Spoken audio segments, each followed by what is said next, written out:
नाजरीन, ये मिला जुला इंफॉर्मेशन का प्रोग्राम है जो अदारा आपकी आवाज़ के स्टूडियो से लेकर रास्ता आपकी खिदमत में हाजिर है। नाजरीन, आज जो हमारे मेहमान हैं वो सदर कश्मीर सोसाइटी डेनमार्क राजा साजिद क्यूम साहब, हमारे थिंक टैंक सैयद तौकीर हुसैन बुखारी शाह साहब आज हमारे लाइव प्रोग्राम में शामिल हैं। आज दोनों मेहमानों से जानने की कोशिश करेंगे, यहाँ डेनमार्क के मौजूदा सियासी हालात, कम्यून पर बात करेंगे, कश्मीर के हालात पर बात करेंगे। कश्मीर की भी बर्निंग न्यूज़ हैं, चूँकि राजा साहब सदर है, राजा साहब के पास भी बड़ी खबरें होती हैं। तो शाह साहब, हम आपसे शुरू करेंगे। वेलकम। बिस्मिल्लाहिर्रहमानिर्रहीम। राजा साजिद क्यूम साहब आपको भी, और राजा गफूर साहब आपको, आपकी टीम को, आपके सब निस्लर और नाजरीन को मेरी तरफ से अस्सलाम वालेकुम। आज की दो बर्निंग न्यूज़ है, और मैं चाहूँगा कि जो दूसरी सबसे बड़ी बर्निंग न्यूज़ है उससे राजा साजिद साहब से हम इस्तफारा हासिल करेंगे कि वो क्या कहते हैं इसके ऊपर। सबसे पहले तो खबर यह है कि तुर्की इस्तांबुल में 6.2 पे जल्जला आया, और एक नहीं उसके आफ्टर शॉक्स इतने आए हैं कि अभी तक लोग अपने घरों को वापस नहीं जा सके, इतने आफ्टर शॉक्स आ रहे हैं। और इसी तरह पाकिस्तान में पिछले रमज़ान के महीने से अब तक 11 से ज़ायद बड़े ज़लज़ले आ चुके हैं। दूसरी बड़ी न्यूज़ ये है कि बेलगाम का इलाका, इसके ऊपर हम साजिद साहब से पूछेंगे कि यहाँ का ये कौन सी जगह पे है, कहाँ लोकेटेड है, और वहाँ पे भारत ने जैसे हर दफ़ा वो ये करता है कि पहले एक दफ़ा इसी तरीके से बाकायदा जब वहाँ पे अमेरिकन प्रेसिडेंट आया था, तो उसने भी कश्मीर में मसला किया था, और उस वक्त भी ये कहा था कि पाकिस्तान और कश्मीरी दहशतगर्दों ने, ये उसके अल्फाज थे कि हमारे ऊपर हमला कर दिया है। और आज भी उसने यही किया है कि आपको पता होना चाहिए कि जो वाइस प्रेसिडेंट ऑफ अमेरिका उस वक्त, जो बाइडेन के साथ जो वाइस प्रेसिडेंट थी, वो भी इंडियन नस्ल। ये जो अब है वीनस, जो वाइस प्रेसिडेंट है अमेरिका, इसकी वाइफ जो है ये भी हिंदू नस्ल। बेशक वो अमेरिका में पैदा हुई है, लेकिन उसके पेरेंट्स, उसका ख़ानदान जो है वो इंडिया से बिलोंग करता है। लिहाजा ये जो जंगे लड़ने का ख्वाब है, ये जो मुख्तलिफ इल्ज़ामात पाकिस्तान पे लगाए जा रहे हैं कश्मीरियों पे, अब 2 कश्मीरियों की शहादत हुई है वहाँ पे, और इसके साथ 48 घंटे में पूरे भारत से पाकिस्तानियों को निकल जाने की उन्होंने, वजारत खारजा ने उनको अलर्ट कर दिया कि 48 आवर्स के अंदर आप हमारे मुल्क को छोड़ दें, नहीं तो आपको अरेस्ट कर लिया जाएगा, या अगर आपके साथ कोई हादसा पेश आया तो हम उसके जिम्मेवार नहीं। अब मैं राजा साजिद साहब से ये पूछता हूँ कि पहले तो आप अवाम को ये बताएं कि जम्मू कश्मीर में बेलग्राम का जो इलाका है, ये कौन सी जगह पे वाक़ है और कहाँ है?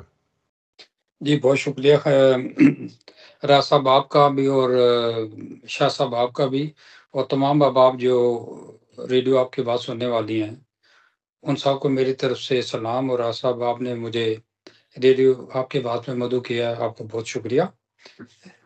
मैं थोड़ा-सा पीछे जाऊँगा, चंद हफ़्ते, अभी चंद 3-4 हफ़्ते पहले की बात है, बल्कि 2 हफ़्ते की बात है।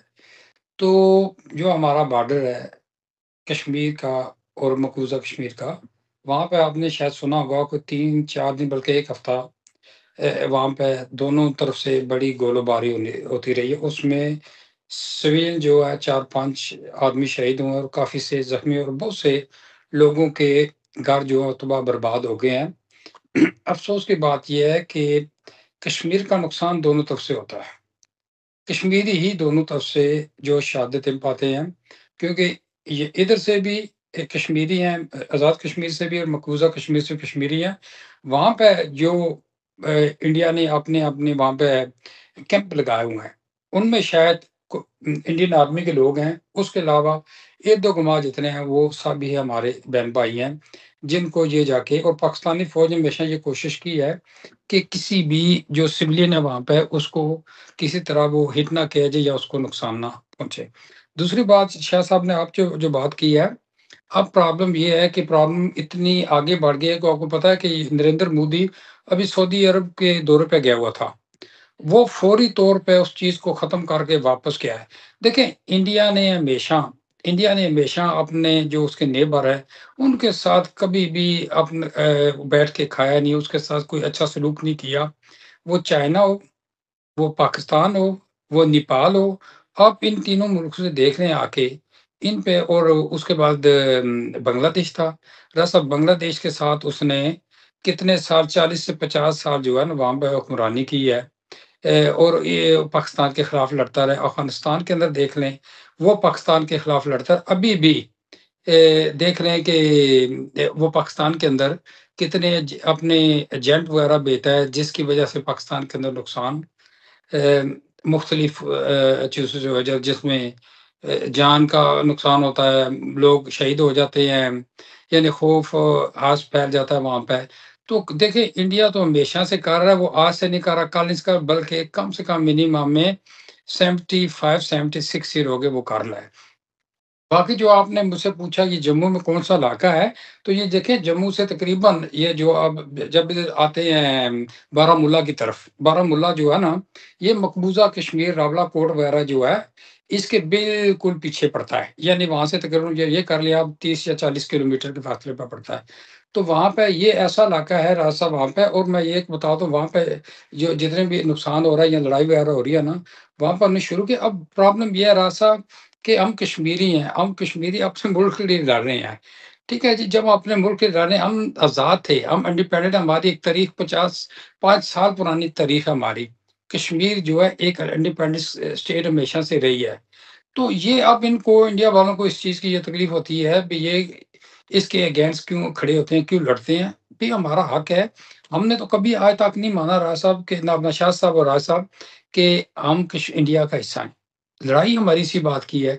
इसी बात के ब हम कहते हैं कि आर्टिकल 370 और 73 जो है, 37 सॉरी, इन दोनों के ऊपर हमारा ये है कि हम बिल्कुल इंडिपेंडेंट, हम ना पाकिस्तान का हिस्सा हैं और ना हम इंडिया का हिस्सा हैं, हम एक इंडिपेंडेंट हैं। ये फैसला हमने करना है कि हमने किसके साथ जाना है, ये हक भी हमारा है, लेकिन जब वो वक़्त आएगा तो तब देखा जाएगा। फिलहाल हम इंडिया को कबूल नहीं करते, एक्सेप्ट नहीं करते कि हम इंडिया कोई भी हमारे मुल्क के अंदर, हमारे स्टेट के अंदर मुदाखिल करे, और वो कर रहा है, और हम उसके अगेंस्ट जाते हैं, हम उसके जब रिएक्शन दिखाते हैं तो फिर उसको तकलीफ होती है। वहाँ पे कोई दहशतगर्द नहीं है। अगर दुनिया में अगर कोई बहुत बड़ा दहशतगर्द है तो वो है नरेंद्र मोदी। उसके बाद वो आता है अपना, उसकी जो पूरी फ़ौज है। उसके बाद उसके जो पार्लियामेंटेरियन है, जो बैठे हुए हैं वो लोग हैं। वो इसराइल पे क्यों नहीं बात करते? दहशतगर्द वो है। अमेरिका पे क्यों नहीं बात करते? वो हैं। अब जो छोटे-छोटे मुल्क हैं, इन मुल्कों का जो तनाज़ा है उसको ख़त्म इसलिए नहीं करते राज साहब कि ये गेम क्या करेंगे, इनकी दुकानें बंद हो जाएँगी। इंडिया एक वो मुल्क है जो दुनिया में सबसे ज़्यादा असला इम्पोर्ट करता है। सबसे बड़ा, यानी कि बिलियन डॉलर उस पे लगाता है।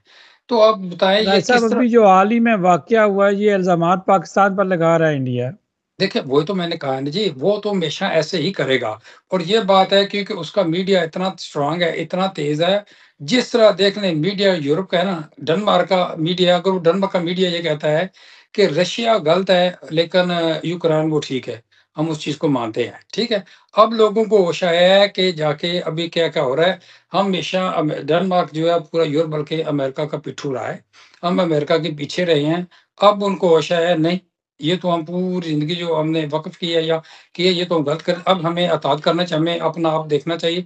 देखिए राज साहब, बिल्कुल ऐसी ये बड़ी जो ताकतें होती हैं ना, जिनके साथ इन लोगों का इंटरेस्ट जुड़ा होता है, उनके ये साथ होते हैं। यहाँ पे अदल इंसाफ वाली बात है ही नहीं है। गरीब का, छोटे का कोई जो होता है ना, उसका फैसला करने वाला नहीं होता। जो क्या होता है वो उसके तो राय अगेंस्ट खुद साहब, आप ये ही लड़ते कौम हैं। मुत्तहिदा की करारदादें किधर गईं? राज साहब देखिए, वही तो मैं कौम मुत्तहिदा है किसके? ज़रा-सा मुझे बताएँ, उनका ब वो कश्मीर का मसला तो 70 साल, 77 ईयर है, उसको आप छोड़ दें। ये अभी जो हाल में फ़लस्तीन का हो रहा है, वो कहाँ हैं? जैसे वो किधर सो रहे हैं बंदे, उनको नज़र नहीं आ रहा कि हज़ारों के हिसाब से बच्चों को वहाँ पे उड़ा दिया है। बच्चों को लाके वो लेके चले गए हैं, औरतों को लेके चले गए हैं। ठीक है जी, कितने हज़ारों के हिसाब से बच्चे जो अंदर जेल के अंदर है, अपना फ़लस्तीन के अंदर, रासब है ही नहीं, कश्मीर के अंदर भी। तो आपको पता शाह है साहब, ये आपने राजा साहब की बात सुनी, आप एक सियासी जमात के स्पोक्समैन हैं, आपकी जमात क्या कर रही है?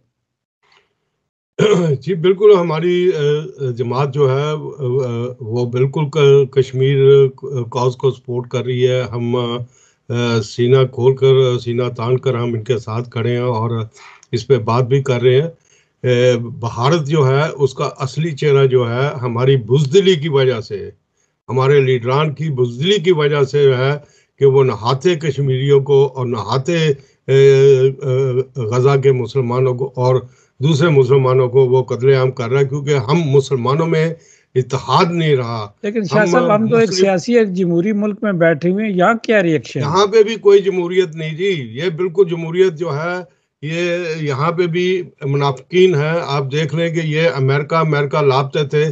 आज अमेरिका ने क्या किया है, उसने चाइना के आगे हथियार फेंक दिए। उसने कहा कि मैं ट्रफ वापस लेता हूँ और हम बात करते हैं, हम अपनी ट्रेड वापस रखेंगे। ये मुल्क जो है, ये तो वो डुगडुगी के साथ नाचने वाले बंदर हैं। इन्होंने अपनी इकोनॉमी को तबाह कर लिया, अपनी आज़ादी को जो है इन्होंने सल्ब कर लिया। अब रशिया, अमेरिका, चाइना ये सब दोस्त बनने जा रहे हैं, तो ये कहाँ जाएगा? तो इसलिए हमें इन चीज़ों में नहीं आना चाहिए। हमें अपनी आज़ादी जो है वो प्यारी होनी चाहिए।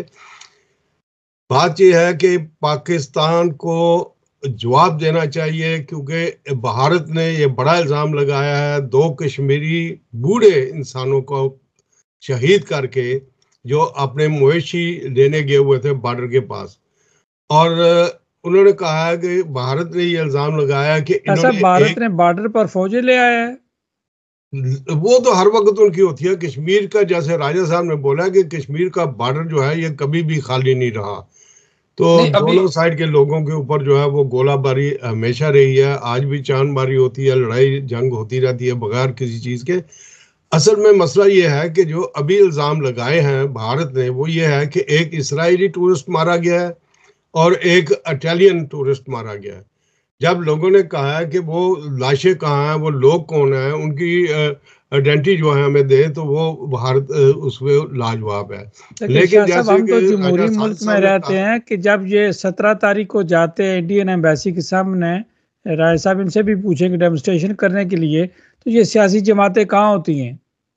देखिए जी, राजा साहब, हमें एक चीज़ की अभी भी कमी है और ये सिर्फ़ पाकिस्तानी मेरे बहन-भाई में पाई जाती है। हम मैं क्या बात करूँ कि अफ़सोस से कहना पड़ता है राजा साहब, हम ना तो मुहब्बे मुल्क हैं, ना में हमें मोहब्बत है, प्यार है, हमें सिवाय अपनी ज़ात के अलावा कोई चीज़ नज़र नहीं आती। यहाँ पे बस है, वो आया है तो मैं उस पे जाऊँगा, वो नहीं आया तो मैं भी नहीं जाऊँगा। राजा साहब, कौमें वही तरक्की करती हैं, वही कौमें लड़ती हैं, वही जीती हैं, जिनके अंदर जज़्बा होता है, जिनके अंदर जो है ना शऊर होता है, जिनके राय साहब, अंदर आपका प्रेशर था, जमहूरी हक आपने इस्तेमाल किया, आपका प्रेशर था, उनका आज़ादी का दिन होता है, उस दिन आप जो है डेमोस्ट्रेशन करते हैं। उनका अमूमन 10 बजे 9 बजे होता है, टाइम होता है, वो 8 बजे ही अपना जो परचम कुशाई करके भाग गए थे। राजा साहब, वैसे उन्होंने मैप चेक करता हूँ, मिशन चेक करता हूँ और चेक करके जाता हूँ। वो तकरीब 10:30 अपना प्रोग्राम शुरू करते हैं, नॉर्मल।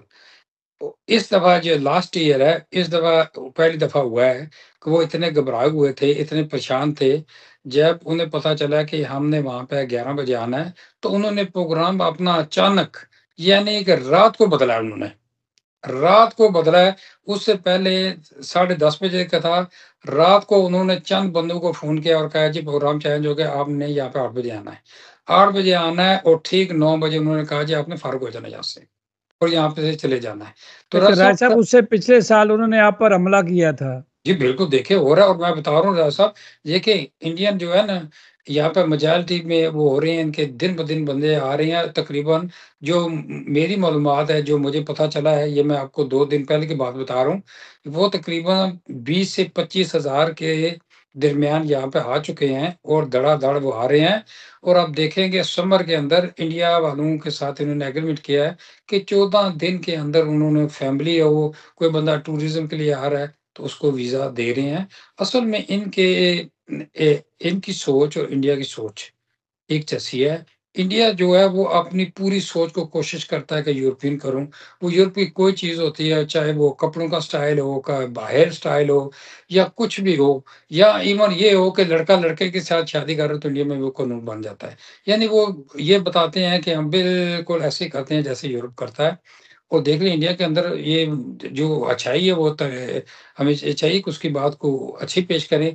इंडिया के शाह अंदर साहब, बहुत आपने रहता राजा है। साहब की बात सुनी, आप जमहूरी आदमी हैं, आप सियासी आदमी हैं, तो राजा साहब अपना शाह साहब शादी ब्याह पे तो लोग बड़े इकट्ठे होते हैं, लेकिन जिस काज के लिए बाहर निकला जाता है उस दिन सारे लोग, जो कोई कहता है मैं काम पे जा रहा हूँ, आप टैक्सी ब्रांच से आपका गहरा तल्लक है, कितनी ज्यादा टैक्सियां, कितने वोन मैन वहाँ कितने मौजूद होते हैं, तो शाह साहब सियासी तरफ से, सियासत की तरफ से तो कमी होती है।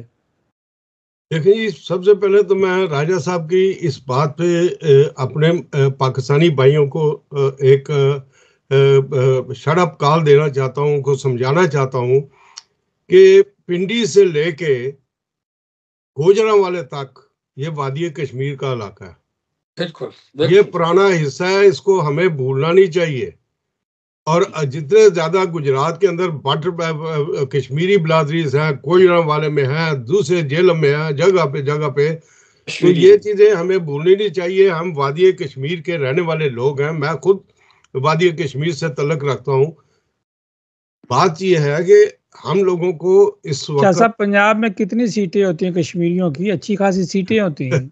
हमारा प्राइम मिनिस्टर कश्मीरी है, हम और क्या कह सकते हैं, बात छोड़ दें इसको, वजीर आला। लेकिन बात यह है कि क्या किसी को किसी ने अपनी जिंदगी में जी, आपकी वजीर आला तो कहती है मैं कश्मीर की बेटी हूँ, कश्मीरी खून है। कोई कश्मीरी खून नहीं, कश्मीरी खून होता तो फिर राजा साजिद की तरह बोलता, कहता कि भाई आओ मैदान में आओ।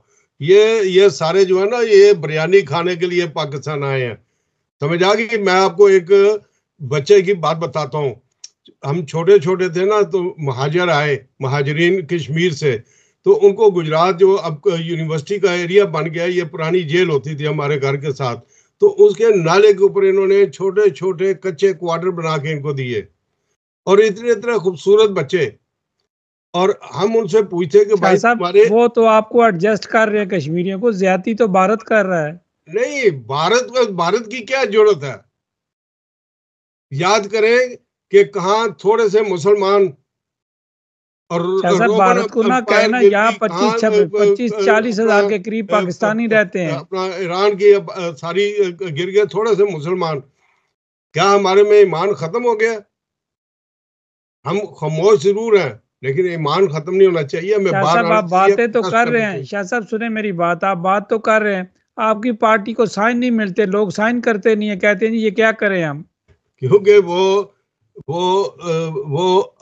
ये समझते हैं कि हमें यहाँ से कोई निकाल नहीं सकता।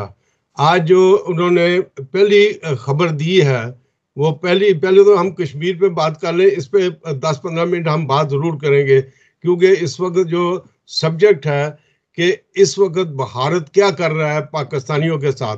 अगर आज भी हम इस प्लेटफॉर्म पे इकट्ठे ना हुए और कश्मीरी और पंजाबी इकट्ठे ना हुए और पाकिस्तानी और कश्मीरी एक यकजान ना हुए, तो यकीन कीजिएगा कि हमें कोई आलम जैसे बंदे नहीं मिलेंगे, जो कि 1-2 मिनट के अंदर उन्होंने कितने जहाज उड़ा दिए थे।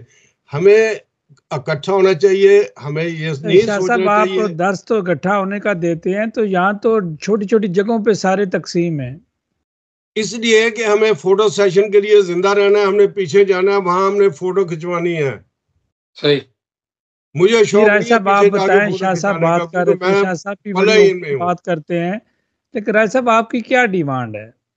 देखें जी, डेनमार्क के अंदर जो डिमांड है ना हमारी, हमें किसी बंदे से किसी किस्म का चंदा नहीं चाहिए, किसी किस्म को पैसा नहीं चाहिए, हमें उनका खलूस, उनका प्यार और उनका साथ चाहिए।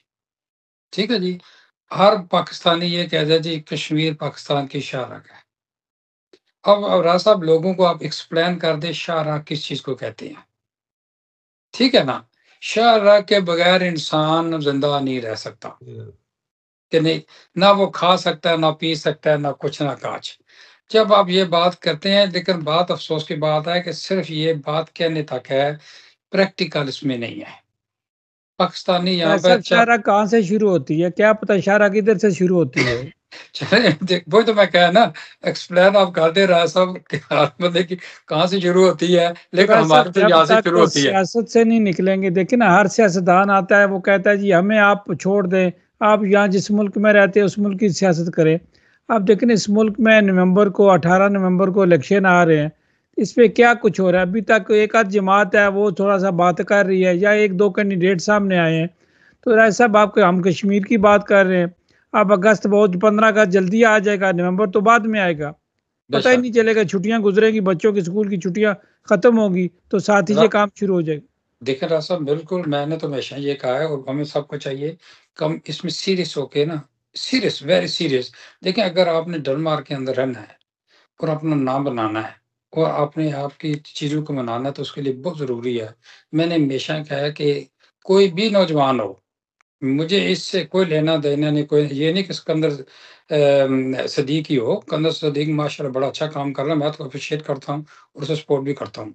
और इंशाल्लाह जब तक वो सही ट्रैक पे रहेगा, मैं बिल्कुल 100% उसके साथ हूँ। देखिए, उसके अलावा भी आप नौजवान हैं, पढ़े-लिखे नौजवान, आप पार्लियामेंट के अंदर आएँ। अब कानून के जो राय साहब, आप पढ़े लिखों की बात करते हैं कि हम फ्री विली अपनी सर्विस देते हैं कि यहाँ आए, अपना नुक्ता नज़र पेश करें, इलेक्शन आ रहे हैं, कोई बात नाम लेने के लिए तैयार नहीं, हम खुद ही फ़ोन करें तो बड़ी मेहरबानी अगर वो फ़ोन उठा लें। देखें देखें देखें रास्ता शाह साहब अभी क्या बता रहे हैं, ये जा सामने उठा आपने रहे हैं, उड़े नहीं क्या आज, उड़े। ये देखें जी, ये बिल्कुल। खबर है आज की अखबार की कि यहाँ पे 2,4 जो मिलियार्ड करोना है, वो फॉरनर जो है, वो पेंशनिस्ट फॉरनर, वो अपने मुल्कों में हर साल पैसा भेजते हैं, 2.4 अरब करोना। अब प्रॉब्लम उन्होंने क्या किया है, साहब एक मिनट, उनको क्या पता पेंशन इसके पास इतने पैसे हो सकते हैं? वो कह रहे हैं कि हम इनको देते हैं ना, तो ये अपने मुल्कों में जाके रहते हैं 6-6 महीने, 7-7 महीने। अब उन्होंने ये कहा है कि हम इनके ऊपर पाबंदियां लगा रहे हैं 1 जुलाई से। 1 जुलाई से जब पाबंदियां इनके ऊपर लगेंगी, इसको खबर के अंदर उन्होंने पूरी तफसील भेजी है और वो तफसील मैंने आपको भी सेंड की है। शाह साहब, इसके क्या अंदर खाली जो पाकिस्तानी या मुसलमान ही पेंशनिस्ट रहते हैं, बाकी दुनिया के लोग नहीं रहते? देखा रास्ता जी, भी बाकी पूरे दुनिया सब फॉरेनर है, सब फॉरेनर की बात हो रही है। फॉरनर की ये बात हो रही इसमें है। कोई मुसलमान या किसी मजहब के बारे नहीं में नहीं नहीं है। नहीं, ये बात जो है ना, ये जनरल उन्होंने की है। असल में बात अभी इन्होंने इसलिए की है कि अभी फिर वोटिंग का टाइम आ रहा है। जी साहब ये राय साहब, बात, मैंने इसीलिए इशारा किया था इलेक्शन का। जी जी, बिल्कुल। ये हमेशा जो है ना, ये ऐसी चीज फेंकते हैं जब इलेक्शन होता है कि ज्यादा से ज्यादा जो डैनिश है ना, उनको वोट जो है ना उसको कास्ट किया जाए। तो देखें, ये बड़ी प्रोफेशनल किस्म के लोग होते हैं, ये वक्त के ऊपर हर चीज करते हैं और कर भी लेते हैं और मनवा भी लेते हैं। लेकिन हम में बदनसीबी ये है कि हम बस आपस में लड़ते रहते हैं।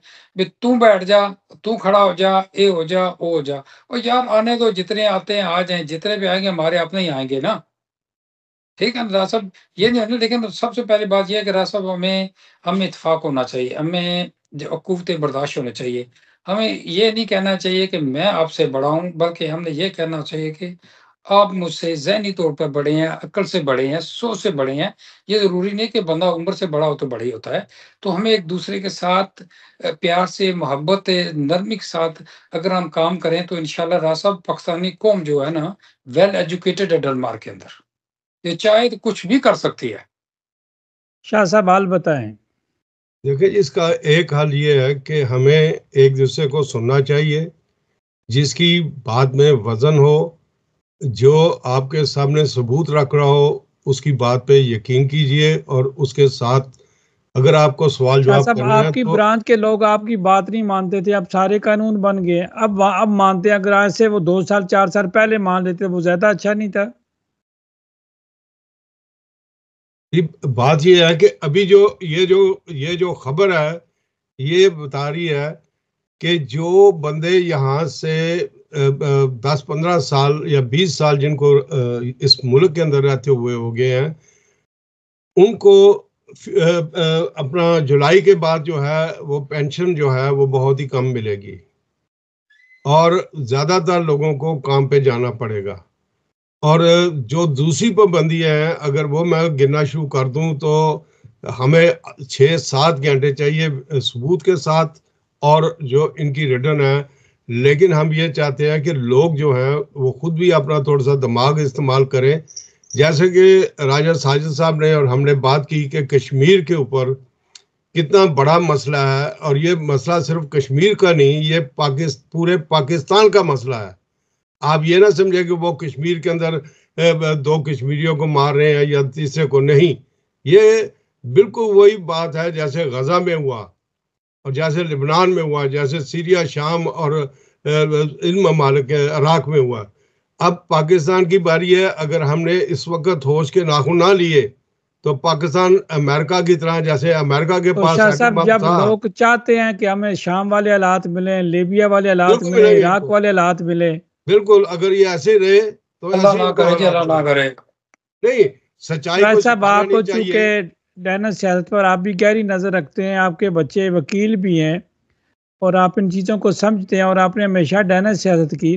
राय साहब, मैं ज़ाती बात करूंगा कि मेरा बच्चों के स्कूल का बिल आया, जो पेमेंट मैंने करना था, वो उन्होंने 250 रुपये गिविया लगा के मुझे भेज दिया, जिसका मुझे पता ही नहीं था। चले, मैंने वो पेमेंट कर दिया। उसके बाद फिर मेरी वाइफ के नाम पे बिल आ गया। जितने मैंने पेमेंट की थी उतना ही मेरी वाइफ के नाम बिल आ गया कि आप इतने पैसे आपने दिए, फिर इस तारीख तक आपने पैसे भरे। और मैंने फ़ोन किया तो मैंने कहा जी, ये इस तारीख को, फलां तारीख को मैंने ये पैसे बैंक में दिए हैं, मैंने कोई भेजे, आपको नहीं भेजे, बैंक में भेजे हैं। तो थोड़ी देर के बाद वो देख दूख करके कहती है हाँ आपके पैसे आ गए। तो मैंने कहा फिर मुझे भी बिल दोबारा आ गया है, मेरी वाइफ को भी दोबारा आ गया है, मुझे मेल पे भी आया, वाइफ को भी आया, फिर ई बॉक्स में भी आ गया। तो ये क्या, अच्छा हम देखते हैं। तो मैंने कहा मैंने जो गिविया दिया उसके ऊपर पैसे दिए हैं। तो अब देखिए, अगर मैं खामोश होता तो दूसरा बिल भी जमा करा देता, जो उसके ऊपर गिविया लगा वो भी जमा करा देता। तो राय साहब, अगर अंदाज़ा लगा लें कि कितने लोग, कितने हज़ारों लोग होते हैं, ये छुट्टियों वाले तो नज़र आ गए पैसे, और ये जो कम्यूनों में हो रहा है, टैक्स में हो रहा है, ये क्यों नहीं नज़र आता?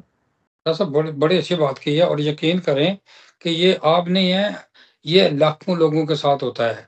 और लाखों में से चंद लोग ऐसे होते हैं जो डबल पे कर देते हैं, वो देखते ही नहीं। बिल्कुल राय साहब, आपको हर चीज देखनी चाहिए। बिल पे करने से पहले पूछें उनसे भी आपने क्यों खुबियां लगाई हैं। मैं पैसे नहीं दूंगा जब मुझे कोई आपकी इन्फॉर्मेशन नहीं मिली, कोई मेरी ई बॉक्स में कुछ नहीं आया, मुझे लेटर नहीं मिला, आपने भेजा लेटर जी, ठीक है ना, देखो मुझे नहीं मिला। डांस में कहते हैं फोस्टन मुझ फोस्टन, ठीक है ना। आप अपनी जगह पे ठीक है, वो अपनी जगह ठीक है जी पे। उसका हाल यही है, आप मुझे नया भेजें, मुझे नहीं मिला, लेकिन खुबिया नहीं मैं दूंगा, क्योंकि जब मुझे मिला नहीं मैं क्यों दूं। तो इसमें बिल्कुल हर बंदे को चाहिए कि आप लोग बात करें, ये खामोशी से दे देना। आप जानते हैं कितने मिलियन के हिसाब पे ये खुबिया जो साल का लोग देते हैं। तो सब बिल्कुल आपने बहुत अच्छा किया, और हर बंदे को शाह ये साहब, चाहिए कि ये इस तरह आप करे। सियासतदानों का और कम्यून के लोगों का, सिटी काउंसलर जो बनते हैं उनका काम होता है। ये कहते हैं कम्यून में कानून जो है वो पार्लियामेंट बनाती है। बिल्कुल झूठ बोलते हैं, बिल्कुल गलत बात करते हैं। आज की खबर है कि उडनसे का जो बॉम्ब मिनिस्टर है उसको पड़ गया है एक मुसलमान जो काउंसलर है। उसने कहा है, लिबरल अलायंस का वो काउंसलर है, उसने कहा कि तुम किस तरीके से पैसे लगा रहे हो अपना पिज़्ज़ा पे और ये दूसरी जगह पे, जो कि तुम सड़कों के लिए तुमने पैसे रखे हुए थे। देखे, पूछ सकते हैं, लेकिन जब हम अटेंड करेंगे, अब हम 3 बैठे हुए हैं, एक दूसरे को सुन रहे हैं, एक दूसरे की बात को काट भी सकते हैं अगर बात सही नहीं तो। वहां पे अगर ये जाते ही नहीं है, मीटिंग ही नहीं करते। अब हमारे एल्बर्ट्स के अंदर इतनी ज़्यादा औरतें हैं जिसके अंदर टर्किश भी हैं, पाकिस्तानी भी हैं, दूसरे भी हैं। वो बेचारियों को कानून का बिल्कुल पता ही नहीं है। और जब हम अपने काउंसलर से कहते हैं, यहाँ पे हमारे 4 काउंसलर्स हैं, बल्कि एक टर्किश भी है, 5। जितनी बुरी कम्यून एल्बर्ट्स कम्यून है, कहीं भी नहीं। इसको पिया खेस्पो तक ने कहा कि ये डेंचो को भी नहीं बख्श रही, तो हम लोग तो यहाँ पे आए ही नहीं। अब हम तल्लकात की बिना पे वोट डाल दें और कह दी कि नहीं जी ये मेरे मासी दा पुत्र है, चाचा दा पुत्र है। और जब हमें कश्मीर कॉस्ट पे या किसी और जगह पे बात करनी हो तो राजा साजिद साहब से मैं ये पूछता हूँ कि एल्बर्ट्स में, टास्ट्रोप में, ब्रॉन्बी में ये इस में हमारे कितने काउंसलर हैं, कभी स्वाय एक जगह के ब्रॉन्डबी में हुई थी इनकी एक कॉन्फ्रेंस जहाँ पे एम्बेसडर साहब भी आए थे, बाकी किसी ने इनवाइट किया कि आओ डैनचो को बताएं? शाह साहब, मैं बड़ी अच्छी बात आपने की है। देखिए, हम दोनों अल्बर्ट के रिहायशी हैं। इस दफा इंशाल्लाह मैंने प्रोग्राम बनाया, मैं आपके सामने शेयर कर देता हूँ, राज साहब आपके सामने भी। इंशाल्लाह हम ऐसा करते हैं कि जितने भी इस दफा हमारे जो पॉलिटिकल कैंडिडेट खड़े हुए हैं, उन सबको एक जगह पे हम बुलाते हैं, उनके साथ डिबेट करते हैं। उनसे डिबेट ये होगी, जो पहले थे उनसे पूछा जाएगा, आपने 4 साल रहे हैं यहाँ पे, तो आप बताएं आपने क्या काम किया। ठीक है जी, तो ठीक है ना। जो नए आ रहे हैं उनसे पूछना भी आप क्यों आ रहे हैं, अब अगर आ रहे हैं आप क्या बताएं, जो इन्होंने काम नहीं किए वो करेंगे आप। ठीक है, अगर करेंगे तो क्या करेंगे, आपका एजेंडा क्या है। ठीक है, हम जो मुसलमान है या फादर, उनके लिए आप क्या कर रहे हैं। अगर तो आप काम कर रहे हैं फिर तो ठीक है। अगर आप काम कर रहे हैं, इसमें डजंट मैटर कोई भी हो, ओपन होना चाहिए। शाह साहब, जब तक हम नेक नीयत नहीं होंगे, मैंने कहा जी मेरी तरफ से कोई भी हो लेकिन सिंसियर हो, हमारे साथ मुखलिस हो, हमारी सोच, हमारी जो प्रॉब्लम है उनको उसकी तरफ उसका ध्यान हो। राजा साहब एक इजाफा कर दें, राजा साहब ये डैनिश सियासतदान होते हैं, ये छुट्टियों में छुट्टियां करते हैं अपने बच्चों के साथ, या बच्चे नहीं, या अपने दोस्तों या अपनी सहेलियों के साथ। हमारे सियासतदान 12 महीने कहते हैं जी हम बड़े मसरूफ हैं, हमें काम है जी, आज मैं वहां जा रहा हूँ, आज मैं वहां जा रहा हूँ। तो फिर सियासत में हिस्सा क्यों लेते हैं? देखिए जी, बात बिल्कुल एग्जैक्टली बिल्कुल आपकी बात से मैं, मेरे कोई दो राय नहीं है, बिल्कुल होना चाहिए। देखें, आप बने हैं, एक आपको हमने आगे किया है कि आप हमारे जो प्रॉब्लम है उनको सॉल्व करें, हमारे मसले मसाइल जो हैं उनको सॉल्व करें। अगर आप वो कर ही नहीं सकते तो मैं समझता पहले से उस बंदे को खुद अपने गरबान में जान के देखना चाहिए, अगर मैं इस काबिल नहीं हूँ तो मैं क्यों खड़ा हो रहा हूँ। और दूसरी बात यह, कोई भी हो, अगर बंदा नहीं है तो हमें चाहिए कि उस बंदे को दोबारा वोट मत करें। ये इस चीज से हमें राज साहब निकलना पड़ेगा, शाह साहब में निकलना पड़ेगा। ये जो बरादरीज़्म डेनमार्क के अंदर बना हुआ है ना, ठीक है, यकीन करें मुझे बड़ा दुख, बड़ी तकलीफ है। नौजवान जो पढ़े लिखे हैं, जो कुछ करना चाहते हैं, वो रह इसलिए जाते हैं, उनके बैक पे कोई चौधरी नहीं होता, कोई सैयद नहीं होता, कोई राजपूत नहीं होता, कोई भट्ट नहीं होता, कोई राणा नहीं होता, कोई मल्क नहीं होता। जो मैं ज़ाती वाकई बोल गई मादत, ऐसा नहीं होना चाहिए, ऐसा नहीं होना चाहिए। हम डेनमार्क में रह रहे हैं, डेनमार्क में वो बंदा है जो बेहतर है, डेनमार्क में उस बंदे को आगे करें जो हमारे लिए सोचता है, जो कम्युनिटी के लिए सोचता है, जो हमारे आने वाली नस्लों के बारे में सोचता है, उसको आगे आप करें। ये जरूरी नहीं एक बंदे को आपने कर दिया है, वो घर में बैठ के है, एक बार उसका लग गया, वो स्टैंप लग गई है, तो वो अब जब तक है उसे हमें कहेंगे जी ये, जब वो चला गया है तो कहेंगे जी मतलब भी ये बंदा ये चीज था वो था नहीं। राजा साहब और शाह साहब, इन चीजों से हमने निकलना है। कम से कम हम रेस्टोरेंट में इंशाल्लाह ये सबको बैठाएंगे और बात करेंगे, उसके बाद वोट का डिसाइड करेंगे हम क्या करना है। ये जो करना है आपकी अच्छी तजवीज़ है, ये जल्दी होना चाहिए क्योंकि आगे बच्चों की स्कूलों में छुट्टियां आ रही हैं, फिर टाइम बहुत थोड़ा रह जाए। इंशाल्लाह राज साहब हम कोशिश पूरी करेंगे कि छुट्टियों से पहले हो। और अब सब जो मीडिया के लोग हैं ऑन द स्पॉट उनके सामने ये बात होगी, कोई छुपी छुट्टी नहीं। और जिस बंदे का जो क्वेश्चन होगा उसे ये लोड होगा कि वो उसके पूछ सकते, कोई बदतमीजी या इस तरह का वो नहीं एक्सेप्ट होगा। जो कानून और कायदे के दरमियान है वो नहीं करें। जिसके पास जमहूरी सवाल ही नहीं है, जमहूरी तरीके से नहीं करता, उसे जाना भी नहीं चाहिए। बिल्कुल नहीं, वो नहीं होगा। और सबको इंशाल्लाह राज साहब मैंने 3-4 से बंदों से बात कर ली है जो अल्बसोन के हैं, 2 की तकरीबन रह गए, उनसे बात करूंगा। अगर वो आना चाहते हैं तो वेलकम, अगर नहीं तो जो है उनके सामने बात, आप भी होंगे, शाह साहब भी, और से जो हमारे जितने मीडिया उन सबको वहां पे शाह साहब टाइम खत्म हो रहा है, इजाजत नहीं दे रहा। शाह साहब आप बताएं आखिर में। जी बिल्कुल, मैं एग्री करता हूँ इनसे।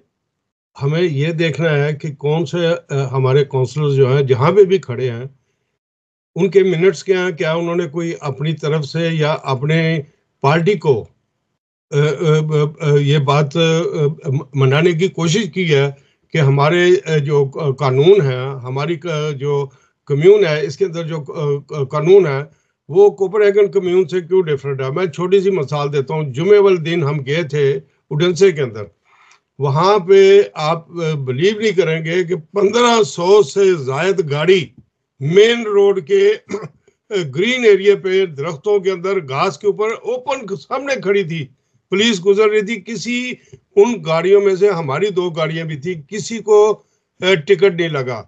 यहाँ हम जाते हैं, मरना हो जाता है, कुछ हो जाता है, फंक्शन हो जाता है, बाहर निकलते हैं तो 800-900 करोड़ का हम वो बिल लेके तो हम रोते होते घर आते हैं कि जगह ही नहीं है।